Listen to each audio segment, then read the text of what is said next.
मन, बुद्धि, संस्कार, ये तीनों चीजें प्रूव नहीं की जा सकती, लेकिन ये तीनों चीजें हम में हैं।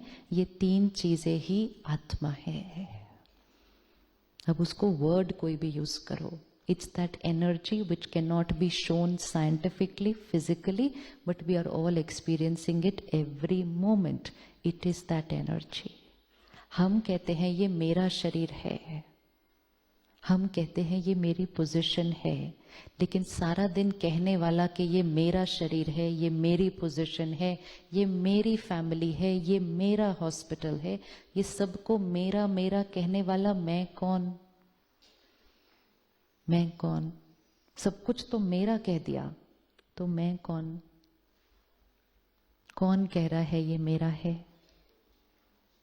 कौन कह रहा है ये मेरा है? वो आए, वो एनर्जी कहती है this is my body. Operation theatre में अगर कोई ऑपरेशन सक्सेसफुल नहीं होता है, आप कहते हैं टेक द बॉडी आउट, आप नहीं कहते हैं take the so and so out. वो चला गया है सो एंड सो, तो आप कहते हैं टेक द बॉडी आउट। अंदर लेके जाने के टाइम आप नहीं कहते टेक द बॉडी इन। अंदर लेके जाने के टाइम नहीं कहते टेक द बॉडी इन। अंदर लेके जाने के टाइम कहते इनको, जो उनका नाम है, इनको लेकर जाओ। अगर वो जिनका नाम था वो चले गए, फिर हम कहते टेक द बॉडी आउट। लेकिन पूरे जीवन काल में वो जो कह रहा है ये मेरी बॉडी है, रिश्ते है, पोजीशन है, वो जो सब कुछ कर रहा है, उसी पर अगर ध्यान नहीं दिया, अवेयरनेस नहीं रही, याद ही नहीं रहा कि ये मैं हूं, तो हमने छोटी सी गलती क्या की? सब कुछ जो मेरा है उसको मैं कहना शुरू कर दिया। I am a doctor actually is not a right line. I am not a doctor. I am a soul. My profession is this. तो डेजिग्नेशन जो इतने सारे हैं, जिनके साथ इतनी अटैचमेंट है, जो भाई साहब ने अभी कहा पूरी जीवन किस में चल रही है, ये मेरी पोजीशन, ये इसकी, ये उसकी, इस सब को करते करते जो मैं था वो अंदर क्या होता गया। अब यहां से वापस जब जाएंगे परसों, तो सिर्फ एक ही चीज करनी है, वही नर्स होगी, वही स्टाफ होगा, उनको देखने का नजरिया बदले। वही लोग होंगे परिवार में, वही रिश्ते होंगे, उनको देखने का नजरिया बदले कि ये कौन है? ये सोल है on a very long journey.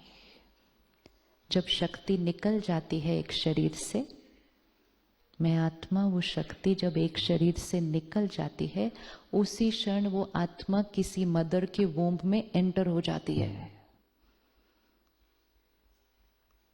आप में से किसके दो बच्चे? किसी के पास दो बच्चे हैं जो आइडेंटिकल हैं एक दूसरे के साथ? आइडेंटिकल है। किसके पास दो बच्चे हैं जो बहुत अलग अलग हैं एकदम नेचर वाइज? कभी क्वेश्चन नहीं उठता ये मेरे दो बच्चे इतने अलग क्यों हैं?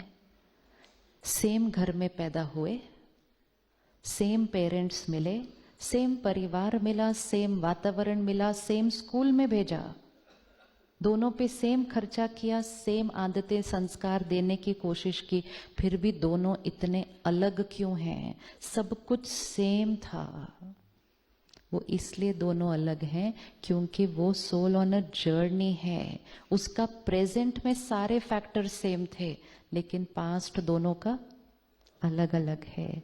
रीबर्थ का प्रूफ नहीं चाहिए होता, रीबर्थ का प्रूफ तो सारा दिन प्रैक्टिकल में दिखता है। अगर soul clean, fresh, perfect enter कर रही होती वोम्ब में, तो हर बच्चा पैदा होते ही पहले आइडेंटिकल होता, फिर वो अपने प्रेजेंट वातावरण के अनुसार धीरे धीरे संस्कार चेंज करता। लेकिन पैदा होते हर बच्चा फिर आइडेंटिकल होना चाहिए था। और अगर सोल दो आइडेंटिकल होगी ना, फिर उसकी बॉडी भी आइडेंटिकल क्रिएट होगी, क्योंकि यहां से बॉडी क्रिएट होती है। आत्मा पैदा होते ही अलग अलग संस्कार, कोई ज्यादा रोता है, कोई बहुत शांत है, कोई हंसता रहता है, कोई चिढ़ता रहता है। अलग अलग संस्कार तो बच्चे के अंदर पैदा होते ही दिखाई देते हैं। अलग अलग भाग्य भी बच्चा लेकर आया है, इसीलिए आपको हर रोज हॉस्पिटल में अलग अलग डेस्टिनीज दिखाई दे रही हैं बच्चों की। दिखाई दे रही है, दिखाई दे रही है। अलग अलग हेल्थ लेकर पैदा हो रहा है बच्चा। किसी की बॉडी परफेक्ट है, किसी की बॉडी में पैदा होते ही इश्यूज हैं। किसने डिसाइड किया ये? क्यों इशू है उस आत्मा के? जो बॉडी उसने बनाई उसमें इशू क्यों आया? हम उसको बाहर आंसर ढूंढने की कोशिश करते हैं। इशू इसलिए आया कि वो आत्मा के ऊपर कोई संस्कार थे जिसका वाइब्रेशन उसने वो 9 महीने में अपने शरीर को दिया। जब आज हम अपने थॉट पावर से बीमारी क्रिएट कर सकते हैं, तो उस 9 महीने में भी हम थॉट पावर से बीमारी क्रिएट करते हैं।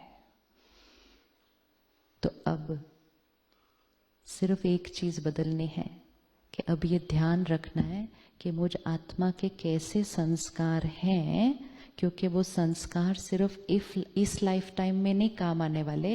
मैं आत्मा जब शरीर छोड़ूंगी तो भी मेरे साथ क्या जाएगा? क्या जाएगा? जब हम फ्यूनरल पे जाते हैं, लोग कहते हैं क्या लेकर गए? सब कुछ तो पीछे छोड़ गए। जिन चीजों के लिए हम लड़ रहे होते हैं वो सब पीछे छूट जाती हैं, लेकिन जो हम लड़ रहे थे वो लड़ने का संस्कार साथ में चला जाता है। जिस चीज के लिए लड़ते हैं वो पीछे रह जाती है, लेकिन लड़ रहे थे मतलब गुस्सा कर रहे थे, हर्ट हो रहे थे, मैनिपुलेट कर रहे थे, डोमिनेट कर रहे थे, एक्सप्लॉइट कर रहे थे, ये सब साथ में चला जाएगा। और फिर वो बच्चा अलग अलग संस्कार लेकर पैदा होगा। लॉन्ग टर्म जर्नी पर 2 ही चीजें साथ में जाएंगी, संस्कार, संस्कार और कर्म। शॉर्ट टर्म जर्नी में क्या दिख रहा है? जो अभी भाई साहब ने कहा, बंगले का साइज, गाड़ी का साइज, पोजीशन का साइज, शॉर्ट टर्म है, इंपॉर्टेंट है, मेहनत करें, उसको अक्वायर करें, लेकिन ये छोटी सी गलती ना कर दें कि उसको अक्वायर करने के टाइम लॉन्ग टर्म बिजनेस में नुकसान कर दें। एक क्षण में आत्मा शरीर छोड़ेगी। Every moment we have to be ready to leave. जो हर क्षण रेडी होगा टू लीव, वो ही जीवन को बहुत सुंदर तरीके से जी सकता है। जैसे जो लोग ज्यादा ट्रैवल करते हैं, उनका एक छोटा सूटकेस हमेशा रेडी होता है।